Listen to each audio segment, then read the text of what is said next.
Hello বন্ধুরা, আমি মাম্পি। আমার নতুন একটি রান্নার ভিডিওতে তোমাদের সবাইকে জানাই স্বাগত। আজ তোমাদের করে দেখাবো শিমের একটি সুস্বাদু রেসিপি। সকলেই শীতকালের বিভিন্ন সবজি দিয়ে নানান রেসিপি আমরা খেতে ভালোবাসি। সেই রকমই শীতকালীন একটি সবজি হলো শিম। আর এই গোটা গোটা শিম দিয়েই আজ করে দেখাবো শিম সর্ষে, যা গরম ভাতের সাথে খেতে খুবই ভালো লাগে। চলো তাহলে বেশি কথা না বলে আজকে রান্নাটা শুরু করা যাক। আজকে রান্নার জন্য যে উপকরণগুলো লাগছে চলো সেগুলো আগে তোমাদের দেখিয়ে দিই। আমি এখানে কতগুলো শিম নিয়ে নিয়েছি, আর আছে নুন, হলুদ গুঁড়ো, কালো জিরে, ঝালের পরিমাণ অনুযায়ী কাঁচা লঙ্কা এবং সর্ষে একসঙ্গে বাটা, আর আছে দুটো চেরা কাঁচা লঙ্কা। এই হচ্ছে আজকে রান্নার উপকরণ। চলো তোমাদের প্রথমে দেখিয়ে দিই যে শিমগুলো কিভাবে ছাড়াতে হয়। শিম ছাড়ানো খুবই সোজা। এই দুটো সাইড শুধু এইভাবে টেনে এই যে সুতোর মতো যেটা বেরোচ্ছে এইটাকে ফেলে দিতে হবে। এইভাবে অপর সাইডটাকেও একই রকমভাবে মুখটাকে এরম ছিঁড়ে দিতে হবে। আরও একটা করে দেখাই।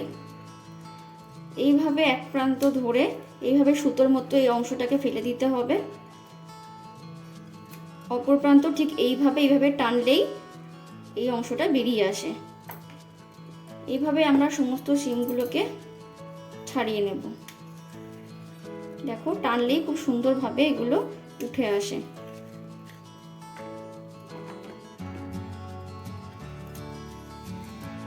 তাহলে চলো আমরা এইভাবে শিমগুলোকে ছাড়িয়ে নিই।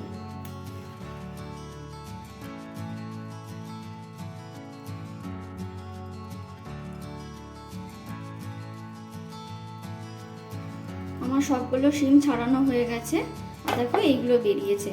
এবার তোমরা শিমগুলোকে মাঝখান থেকে দু টুকরো করে নিতে পারো, কিন্তু আমি এখানে কাটবো না, আমি এখানে গোটা গোটাই শিমগুলো রান্না করব। তোমরা চাইলে প্রতিটা শিমকে দু টুকরো বা তিন টুকরো করে নিতে পারো। চলো তাহলে এবার রান্নাটা শুরু করি। এরপর কড়াই ভালো করে গরম করে নিয়ে তার মধ্যে আমরা সর্ষের তেল দিয়ে দেবো। অবশ্যই তোমরা কিন্তু এই রান্নাটা করতে সর্ষের তেল ব্যবহার করো, কারণ যে কোনো সর্ষের রেসিপিতেই সর্ষের তেল ব্যবহার করলে রান্নার স্বাদ অনেক মাত্রায় বেড়ে যায়। তারপর তেলটা ভালো করে গরম হয়ে গেলে একটু স্প্রেড করে নিয়ে আমরা এখানে দিয়ে দেবো হাফ চামচ কালো জিরে। তারপর কালো জিরেটা একটু পুড়ে আসলে আমরা এখানে কেটে রাখা শিমগুলোকে দিয়ে দেবো, আর তার সাথে দিয়ে দেবো স্বাদ মতো নুন আর হাফ চামচ হলুদ দিয়ে একটু নাড়িয়ে চাড়িয়ে আমরা শিমগুলোকে একটু হালকা ভেজে নেব।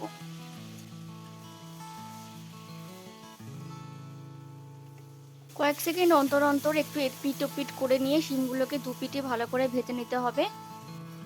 শিমগুলো প্রায় ভাজা হয়ে গেছে, কখনোই কড়কড়া করে ভাজতে যেও না।